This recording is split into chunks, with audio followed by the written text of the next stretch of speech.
Hey Cleveland, welcome to another Good News in Sports Team Edition. We hope everyone is having an awesome week so far, and we hope we can make it even better with today's interview. I'm one of your co-hosts, Rachel Gill, and I can't wait to introduce this week's special guest, Matt Jones. Matt Jones is the Business Development Coordinator here at the Cleveland Sports Commission. He joined our team in January of 2019 and is responsible for all of the bid and hotel coordination for our hosted events. He previously served as a membership associate with the Atlantic Hawks Basketball Club and also has several internship experiences with minor league sports teams. Matt is a proud graduate of the University of Mount Union, where he majored in finance and sports business. He originally was born in Cleveland, but grew up in Greensville, Pennsylvania. So he's excited to be living back in the land and enjoys trying new restaurants and bars and spending time with his friends, family, and his dog, Scarlet. So with that, let's introduce Jones. Jones, it is so good to have you here today. Yeah, thanks for having me. I'm excited. So do you have a favorite memory from a hosting event that you've worked so far? In general, I love that, like, when we host these events, we get so much exposure to new sports. You know, I grew up playing pretty traditional sports, so it's been really fun getting to learn about fencing or like a little bit more about wrestling or yo-yo or, you know, whatever it is. I like the exposure we get.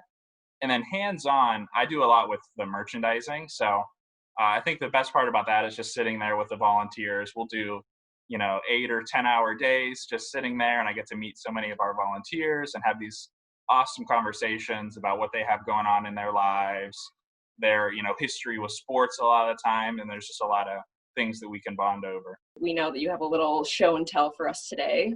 So would you like to show us some pitching grips? I was a pitcher, so I played, everywhere in high school. I went to a really small school, so you did a little bit of everything. But then, my senior year, and then when I went to Mount Union, I played a year of baseball, and I didn't stick with it after my freshman year, but picked up some good tips and got to make a fun trip to Florida, so that was pretty cool. Your fastball, you can see the seams here. If you throw them over, if you go 2 fingers over the wide seams there, that's called a 4-seam fastball. That was never my favorite one. It is like a fastball you throw if you want it to go straight every time. And I am not that kind of person. It's a useful pitch, and real pitchers would definitely throw that all the time. But I was more of a 2-seam guy, and some people throw their 2-seam on the seams, so like that. But I always did mine over top, which a curveball, you take those big hook seams, and you put your fingers right on the seam there, and the other one right below that seam. And then when you throw it, you sort of break your wrist and like snap it. And then I also threw a slider. So a slider I gripped the same way as the curveball.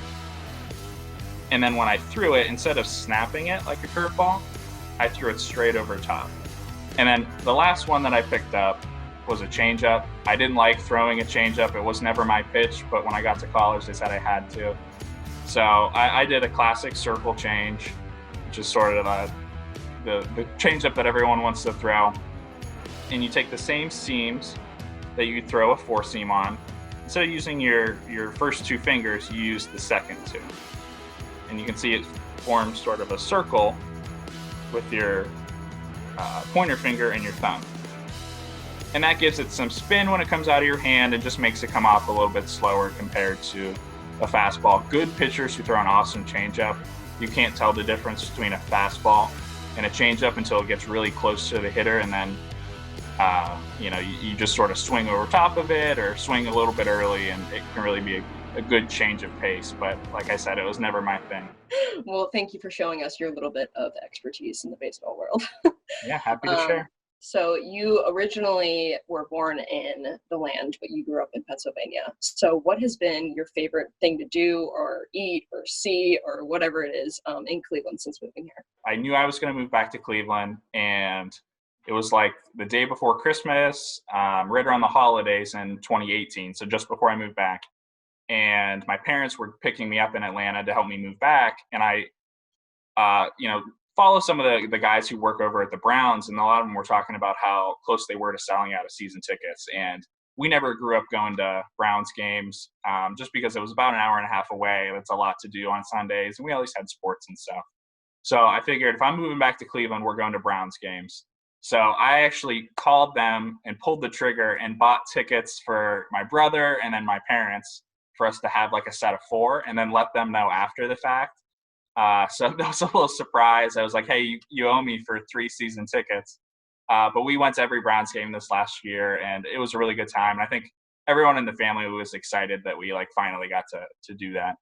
We know you have a dog named Scarlet. Tell us something cute that she's done today. Yeah, Scarlett is a goof. So she's about 16, 17 months now. So she's just a pup still. She's a silver lab. Our favorite thing with Scarlett is that we have what we call the Scarlet tax. And it's if you go to the refrigerator and you open up the freezer, she'll follow you because she knows that's where you get the ice and she wants a piece of ice. So if you get in that freezer, you have to know that you got to pay the Scarlet tax and throw her a piece of ice. Is she here around? Scarlett, come here. Say hi. She doesn't know what she's doing on camera. Well, thank you, Jones, and hello, Yeah. Scarlett. It's great to see you. But thank you so much for joining us on this week's Good News in Sports Team Edition. This has been amazing. Until next time, Cleveland, stay safe and stay healthy.